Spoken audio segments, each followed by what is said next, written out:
पुढच्या 48 तासात नैऋत्य मोसमी वारे केरळमध्ये दाखल होण्याचा अंदाज भारतीय हवामान विभागानं वर्तवलाय। त्यामुळे गतवर्षीपेक्षा 4 ते 5 दिवस आधीच मान्सून केरळमध्ये दाखल होण्याची शक्यता आहे। पुढच्या 4 दिवसात कोकण आणि गोव्यात मेघगर्जना, वादळी वाऱ्यासह जोरदार पाऊस पडू शकतो। अरबी समुद्रात निर्माण झालेल्या कमी दाबाच्या पार्श्वभूमीवर शनिवारी रायगड, रत्नागिरी, सिंधुदुर्ग आणि पुणे जिल्ह्यातील काही भागांसाठी हवामान खात्यानं ऑरेंज अलर्ट जारी केलाय। मुंबई, ठाणे आणि पालघरला येलो अलर्ट आहे। राज्यातल्या 21 जिल्ह्यातील तब्बल 22,233 हेक्टरवरच्या उभ्या पिकांचं अतोनात नुकसान झालंय। तशी आकडेवारी प्राथमिकरित्या प्राप्त झाली आहे। साधारणपणे 1 मे पासून सुरू झालेला अवकाळी पाऊस, वादळी वारे आणि गारपिटीमुळे केळी, आंबा, मका, संत्रा, धान, भाजीपाला फळपिकांचं कोट्यवधींचं नुकसान झालंय। पूर्व आणि मध्य अरबी समुद्रात कोकण किनारपट्टीवरती ठळक कमीदाब क्षेत्राची निर्मिती झाली आहे। त्याचसोबत वाऱ्याची चक्राकार स्थिती आहे। याचाच परिणाम म्हणून कोकणासह दक्षिण पश्चिम आणि मध्य महाराष्ट्रात पुढचे 4 ते 5 दिवस संततधार पावसाचा अंदाज हवामान विभागानं वर्तवलाय।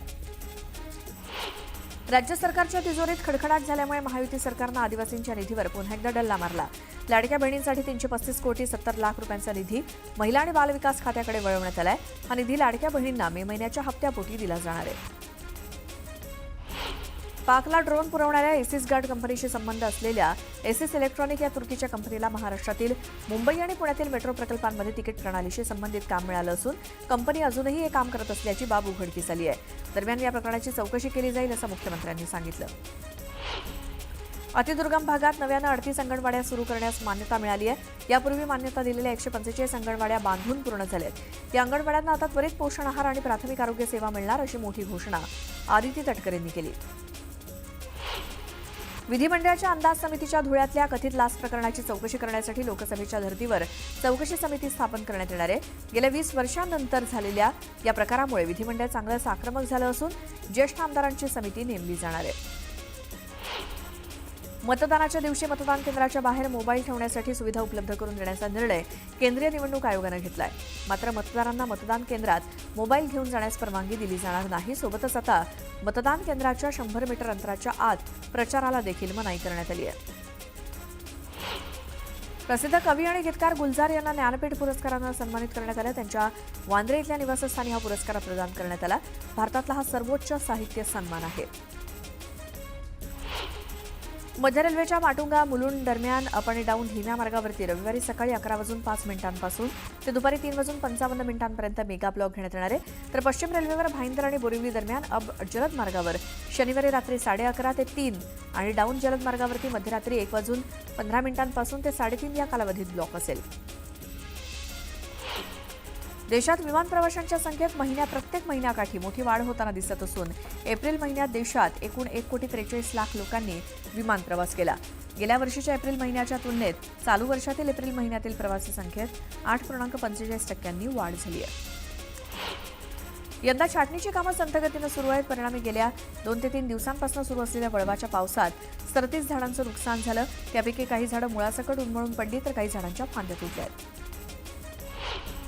मुंबईत गेल्या 3 वर्षांपासून राज्य सरकारनं नेमलेल्या प्रशासकांकडून पालिकेचा कारभार सुरू आहे। मात्र कार्यकाळ संपल्यानंतरही महापालिकेच्या निवडणुका नाहीत। महापौर नाही, नगरसेवक नसल्यामुळे मुंबईकरांकडून नागरी समस्या आणि तक्रारींचा पाऊस धोधो सुरू आहे। पालिकेकडे गेल्या वर्षभरात सुमारे 1,15,396 तक्रारी आल्या आहेत। या तक्रारींचं निवारण करणार कोण असा सवाल राज्य सरकारला केला जातोय। बेलापूर ते पेंधर दरम्यानच्या सिडको मेट्रोला प्रवाशांचा चांगला प्रतिसाद मिळतोय। मेट्रो सुरू झाल्यापासून आतापर्यंत म्हणजेच मागच्या 17 महिन्यात तिकीट विक्रीतनं सिडकोला सुमारे 17 कोटींचा महसूल प्राप्त झालाय। मुंबई महानगरपालिकेकडून मुंबईत 5,29,123 नळ जोडण्या देण्यात आल्यात। असं असताना मुंबईमध्ये 22,336 जणांनी मीटर जोडणी न घेताच पाणी वापर करत असल्याचं प्रजा फाउंडेशनच्या अहवालातनं समोर आलंय। चेंबूर गुंदवली विभागात सर्वाधिक प्रमाण असल्याचं दिसून येत आहे। पुणे जिल्ह्यात गेल्या 15 दिवसांपासून पावसानं जोरदार हजेरी लावली असं असलं तरी टंचाईग्रस्त भागात टँकरनं पाणी पुरवठा सुरूच आहे। जिल्ह्यामध्ये 94 टँकरद्वारे 90 गावं आणि 513 वाड्या वस्त्यांना पाणी पुरवठा केला जातोय। रिझर्व्ह बँकेच्या गव्हर्नरांच्या नेतृत्वाखाली 6 सदस्यीय देयक नियामक मंडळ देयक प्रणालींचं नियमन आणि पर्यवेक्षण करेल। यात केंद्राचे 3 नामनिर्देशित व्यक्ती असतील। रिझर्व्ह बँकेनं अधिसूचनेत ही माहिती दिली। हे मंडळ देयक आणि निपटान प्रणाली नियमन आणि पर्यवेक्षण मंडळ यांची जागा घेईल। IPLच्या आडून लोकांची ऑनलाईन सट्टेबाजी आणि जुगार सुरू आहे हे थांबलं पाहिजे, परंतु कोणताही कायदा लोकांना सट्टेबाजी आणि जुगार खेळण्यापासून रोखू शकत नाही असं सर्वोच्च न्यायालयानं स्पष्ट केलं. ज्याप्रमाणे आपण लोकांना हत्या करण्यापासून रोखू शकत नाही तसाच हा प्रकार असल्याचं न्यायालयानं नमूद केलंय. या मुद्द्यावरती केंद्र सरकारला नोटीस बजावून न्यायालयानं म्हणणं मागवलंय. मुंबई पुणे एक्सप्रेसवे, समृद्धी महामार्ग आणि शिवडी न्हावाशेवा अटल सेतूवर प्रवासी इलेक्ट्रिक वाहनांना पूर्ण टोलमाफी देणारा आदेश काढण्यात आलाय. त्यामुळे इलेक्ट्रिक वाहनधारकांना दिलासा मिळालाय. विद्यार्थ्यांच्या आत्महत्यांच्या वाढत्या घटनांबद्दल सर्वोच्च न्यायालयानं राजस्थान सरकारला फटकारलंय. कोर्टामध्येच हे विद्यार्थी आत्महत्या का करतायत याचा तुम्ही कधी विचार केलाय का? या घटना रोखण्यासाठी राजस्थान सरकार काय करते असे सवाल न्यायालयानं सरकारला विचारलेत. कोटा शहरात यावर्षी आतापर्यंत 14 विद्यार्थ्यांनी आत्महत्या केल्या आहेत. तरुण पिढी मोठ्या प्रमाणात शेअर बाजाराकडे वळतेय. सध्या बाजारात सुमारे 1/3 गुंतवणूकदार तिशीतले आहेत अशी माहिती बाजार नियामक संस्था भारतीय प्रतिभूती आणि विनिमय मंडळाचे अध्यक्ष तुहिन यांनी सांगितलं. म्युच्युअल फंड उद्योगाकडील व्यवस्थापनाधीन संपत्ती मार्च 2025 पर्यंत 22.5% वार्षिक वृद्धीसह 70 लाख कोटींवरती पोहोचली असं आपत्ती व्यवस्थापन सेवा आणि उपाय प्रदान करणारी संस्था इक्रा अॅनालिटिक्सनं म्हटलंय. महाराष्ट्रात 2024-25 मध्ये देशभरात विकल्या गेलेल्या प्रवासी वाहनांमध्ये सर्वाधिक प्रवासी गाड्या महाराष्ट्रात विकल्या गेल्या, तर दुचाकी वाहनांच्या विक्रीमध्ये उत्तर प्रदेशनं अव्वल नंबर पटकावल्याची माहिती वाहन उत्पादकांच्या संघटनेनं दिली आहे. देशाचा परकीय चलनसाठा गेल्या आठवड्यात 4.89 अब्ज डॉलरनी घटून 685.73 अब्ज डॉलरवरती आलाय अशी माहिती रिझर्व्ह बँकेनं दिली. मागील आठवड्यात परकीय चलनसाठा 4.55 अब्ज डॉलरनी वाढून 690.62 अब्ज डॉलर झाला होता, तर सप्टेंबर 2024च्या अखेरीस परकीय चलनसाठा 704.88 अब्ज डॉलरच्या ऐतिहासिक उच्चांकावरती पोहोचला. करमाड इथे 30 कोटींच्या निधीतनं मेडिकल हब म्हणजेच राज्यस्तरीय औषधी भांडार उभारण्यात आलं. तिथून राज्यभरात सरकारी रुग्णालयांना औषधं पाठवणं सोपं होईल असं यंत्रणेकडनं सांगण्यात आलं. इमारत बांधून तयार आहे, पण इथून अद्याप औषध भांडार कार्यान्वित झालेलं नाही. मुंबई शहरातील नालेसफाईसाठी AI तंत्रज्ञान आणि रोबोटचा वापर होत असल्याचं उपमुख्यमंत्री एकनाथ शिंदे यांनी समाधान व्यक्त केलं. तर ही कामं 7 जूनपर्यंत पूर्ण करण्याचे निर्देश दिलेत. मुंबई शहर आणि उपनगरात सुरू असलेले नालेसफाईचे सर्व कामं 7 जून 2025 पर्यंत पूर्ण करण्याचे निर्देश उपमुख्यमंत्री आणि शहरचे पालकमंत्री एकनाथ शिंदे यांनी मुंबई महानगरपालिका प्रशासनाला दिलेत. नाल्यातनं गाळ काढण्याची कामं ही वेळेत पूर्ण न करणाऱ्या नालेसफाईच्या कामात हयगय करणाऱ्या अधिकाऱ्यांवरती कारवाई करण्यात येईल असा इशारा त्यांनी दिला. मुंबईतील वाढती वाहतूक कोंडी आणि लोकल प्रवासावरील ताण लक्षात घेता राज्य सरकारनं महत्वाकांक्षी वॉटर मेट्रो प्रकल्पाची तयारी सुरू केली आहे. डिसेंबर 2026 पासून ही सेवा सुरू होण्याची शक्यता असून प्रारंभी 8 मार्गावरती जलवाहतूक सेवा राबवली जाणार आहे. मध्य रेल्वेच्या दक्षता पथकानं प्रवासी आरक्षण केंद्र मलकापूर इथून 2 दलालांना अटक केली. त्यांच्याकडनं 10 लाख रुपयांहून अधिक किमतीची 182 रेल्वे तिकीटं जप्त केली आहेत. स्वारगेट दुर्घटनेनंतर महाराष्ट्र राज्य परिवहन महामंडळ राज्यातील 630 बस स्थानकावरती 6300 कॅमेरे लावणार आहे. यासाठी महामंडळाला राज्य सरकारने 112 कोटी रुपये दिलेत. त्यातील 111 कोटी रुपयांमधून नवीन सीसीटीव्ही कॅमेरे बसवून त्याची 5 वर्ष देखभाल करण्याचं काम TCIL कंपनीला देण्यात आलंय. कोकण रेल्वेवरील LTT मडगाव एक्सप्रेस सातत्यानं विलंबानं धावत असल्यामुळे प्रवासी हैराण झालेत. गेल्या काही दिवसांपासून मध्यरात्री 12:45 LTTवरून सुटणारी रेल्वेगाडी बरेच तास उशिरानं सुटते. त्यामुळे ही रेल्वेगाडी दररोज 4 ते 5 तास विलंबानं धावते. त्यामुळे प्रवाशांना विलंब यातना सहन कराव्या लागत आहेत. मिठी नदीतील गाळ काढण्याशी संबंधित घोटाळ्याप्रकरणी अटकेत असलेल्या 2 मध्यस्थांना जामीन देण्यास अतिरिक्त मुख्य न्यायदंडाधिकाऱ्यांनी नकार दिला. केतन कदम आणि जय जोशी या दोघांनी जामिनाची मागणी केली होती, ती न्यायालयानं फेटाळली. 80 कोटी रुपये किमतीच्या शिडी खरेदी करण्याच्या वादग्रस्त निविदेला मुंबई अग्निशमन दलानं अखेर स्थगिती दिली आहे. अग्निशमन दलानं यापूर्वी 21व्या मजल्यापर्यंत जाणारी टर्न टेबल शिडी 10 कोटी रुपयांना विकत घेतली होती. आता त्याहीपेक्षा केवळ फक्त 4 मीटर उंच म्हणजेच 22व्या मजल्यावरती पोहोचणाऱ्या 4 शिड्यांसाठी एकूण 80 कोटी रुपये खर्च करण्याची तयारी केली होती. 4 मीटरसाठी दुप्पट रकमेत शिडी खरेदीची ही निविदा त्यामुळे वादाच्या भोवऱ्यात सापडली. अरबी समुद्रावर कमी दाबाचं क्षेत्र तयार झाल्यामुळे राज्यभरात 3 ते 4 दिवस वादळी वाऱ्यासह मुसळधार पावसाची शक्यता आहे. या पार्श्वभूमीवर महावितरणनं यंत्रणेसाठी हाय अलर्ट जारी केला आहे. वीज पुरवठा खंडित झाल्यास वीज कर्मचारी किंवा त्यांच्या वरिष्ठांना फोन करून वेळ वाया घालवण्यापेक्षा वीज ग्राहकांनी 24 तास सुरू असलेल्या टोल फ्री क्रमांकावरती तक्रारी नोंदवाव्यात असं आवाहन महावितरणनं केलं. एसटी महामंडळापाठोपाठ आता आरटीओच्या जागांचाही पीपीपी अर्थात सार्वजनिक खासगी भागीदारीतून विकास करण्यात येणार असून राज्यातील 43 जागांच्या सद्यस्थितीचा आढावा घेण्यात येणार आहे। यासाठी संबंधित जागांचे आवश्यक कागदपत्र परिवहन आयुक्त कार्यालयाला सादर करण्याचे निर्देश परिवहन मंत्री प्रताप सरनाईक यांनी दिले। नॅक मूल्यांकन अथवा पुनर्मूल्यांकन करण्यास टाळाटाळ करणाऱ्या राज्यातील महाविद्यालयांना प्रवेश प्रक्रियेत सामावून न घेण्याचा निर्णय राज्य सरकारनं मागे घेतलाय। विद्यार्थ्यांचं नुकसान टाळण्यासाठी आणि महाविद्यालयांना संधी देण्यासाठी नॅक मूल्यांकन प्रक्रियेसाठी 6 महिने मुदतवाढ देण्याचा निर्णय उच्च शिक्षण विभागानं घेतलाय। अनेक महिने रखडलेल्या बदलापूर शहराच्या पाणीपुरवठा योजनेला मंजुरी देण्यात आली आहे। एकूण 245 कोटी 82 लाख रुपये खर्चातनं ही योजना पूर्ण केली जाणार असून यात उपसा विहिरी, मुख्य जलस्रोत, जलशुद्धीकरण केंद्र, पाणी उपसा यंत्रणा, जलकुंभ उभारण्यात येणार असून नव्या जलवाहिन्या सुद्धा टाकण्यात येणार आहेत। राज्यातील कोरोना रुग्णसंख्येत वाढ सुरू असून गेल्या 24 तासात आणखी 45 रुग्ण आढळलेत। राज्यात सर्वाधिक 35 रुग्ण मुंबईत असून पुण्यात सुद्धा 4 जणांना संसर्ग झालाय।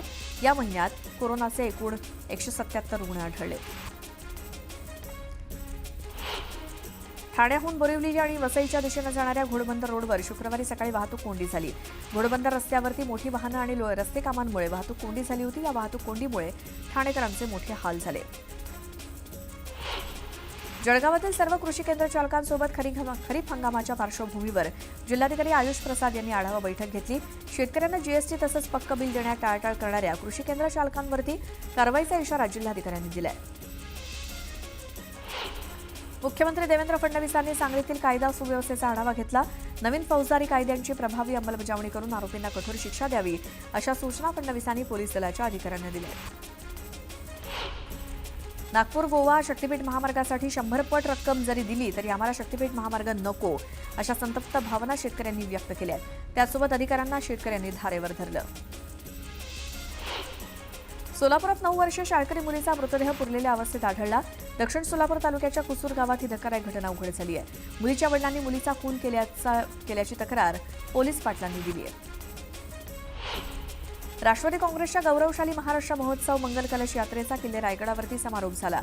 पक्षाचे प्रदेशाध्यक्ष खासदार सुनील तटकरे यांच्या उपस्थितीत हा कार्यक्रम पार पडला। दरम्यान छत्रपती शिवाजी महाराजांनी दिलेले विचार घेऊन पक्षाची वाटचाल सुरू असल्याचं तटकरे म्हणाले। कराड उत्तर मतदारसंघातील शामगावच्या शेतीच्या पाण्याच्या सर्वेक्षणासाठी 59 लाख रुपये खर्चाला कॅबिनेटमध्ये मंजुरी मिळाली आहे। आमदार मनोज घोरपडे यांनी यासाठी प्रयत्न केले होते। दरम्यान ग्रामस्थांनी पेढे वाटून आनंद साजरा केला। बुलढाण्याच्या मलकापूर शहराजवळ गोपनीय माहितीच्या आधारे पोलिसांनी एका कारमधनं 1,97 लाख रुपयांची रोकड जप्त केली। पोलिसांनी दोघांना ताब्यात घेतलंय, चौकशी सुरू केली आहे। अमरावतीच्या गुरुकुंज मोझरी इथल्या तुकडोजी महाराजांच्या आश्रमात चंदन तस्करांचा धुमाकूळ सुरू आहे। चंदनाची झाडं कापून गाभा चोरण्याचा प्रकार समोर आलाय। या संदर्भात पोलिसांकडून तपास केला जातोय। खरीप हंगामाची तयारी सुरू होताच ठाणे जिल्ह्यात रासायनिक खतं आणि बी बियाणांचा पुरवठा वेगानं सुरू झालाय। त्यासोबतच या निविष्ठांची गुणवत्ता सुनिश्चित करण्यासाठी कृषी विभागानं विशेष पावलं उचलली असून जिल्हा स्तरावरती 1 आणि तालुका स्तरावरती 5 असे एकूण 6 भरारी पथकांची स्थापना करण्यात आली आहे। सामाजिक प्रवर्गासाठी कोणतीही शिक्षण भरती न झाल्यामुळे उर्दू माध्यमाच्या 188 जागा अजून रिक्त असल्याचं आता समोर आलंय। दरम्यान उच्च न्यायालयाच्या एका जुन्या निर्णयानुसार या जागा खुल्या पद्धतीनं भराव्यात अशी मागणी शिक्षक संघटनांनी केली। एमपीएससीच्या पूर्वनियोजित परीक्षा तसंच राज्यातील महत्त्वाच्या विद्यापीठांच्या देखील सत्र परीक्षा मे महिन्याच्या शेवटच्या टप्प्यात नियोजित आहेत। मात्र तांत्रिक कारणामुळे महाराष्ट्र राज्य परीक्षा परिषदेनं अभियोग्यता आणि बुद्धिमत्ता 2025 या परीक्षेच्या वेळापत्रकात बदल केला असून शुक्रवारी सुधारित वेळापत्रक जाहीर केलंय। नव्या वेळापत्रकानुसार ही परीक्षा 27 ते 30 मे आणि 2 ते 5 जून या कालावधीत होणार आहे। एकीकडे कमी पडाच्या कारणावरून शाळांचं समायोजन करण्याचे प्रयत्न सुरू आहेत तर दुसरीकडे महाराष्ट्रातील तब्बल 8,213 गावांमध्ये अजूनही साधं प्राथमिक शिक्षण देणारी शाळा पोहोचलेली नाही। मुंबई विद्यापीठानं पदवी अभ्यासक्रमाच्या प्रवेश प्रक्रियेला मुदतवाढ दिली असून आता विद्यार्थ्यांना 26 मे पर्यंत ऑनलाईन नाव नोंदणी करता येणार आहे। या अभ्यासक्रमासाठी पहिली गुणवत्ता यादी 27 मे रोजी जाहीर केली जाईल। 13 जूनपासून नियमित वर्गांना सुरुवात होईल।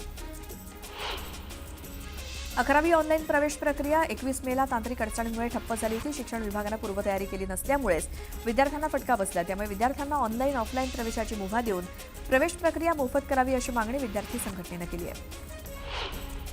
वैष्णवी हगवणे मृत्यू प्रकरणात आणखी एक महत्त्वाची अपडेट ती म्हणजे या प्रकरणातील आरोपींना वरिष्ठ पोलीस अधिकारी जालिंदर सुपेकर यांची मदत मिळत असल्याचा आरोप जोर धरू लागलाय. सामाजिक कार्यकर्ते अंजली दमानिया आणि राष्ट्रवादी काँग्रेसच्या प्रवक्त्या रुपाली ठोंबरे यांनी यावरती थेट सुपेकर यांचं नाव घेत गंभीर आरोप केले. सासरच्या छळाला कंटाळून पुण्यातील वैष्णवी हगवणे या विवाहितेनं आत्महत्या केली आणि सासरच्या लोकांना राजकीय पार्श्वभूमी असल्यामुळे या प्रकरणाची राज्यभरात चर्चा होतीये. परंतु याच वैष्णवीप्रमाणे दररोज 32 महिलांचा पती आणि सासरच्या लोकांकडनं छळ होतोय. 1 जानेवारी 2022 ते 22 मे 2025 या 1237 दिवसात राज्यामध्ये 39,665 गुन्हे नोंद झालेत.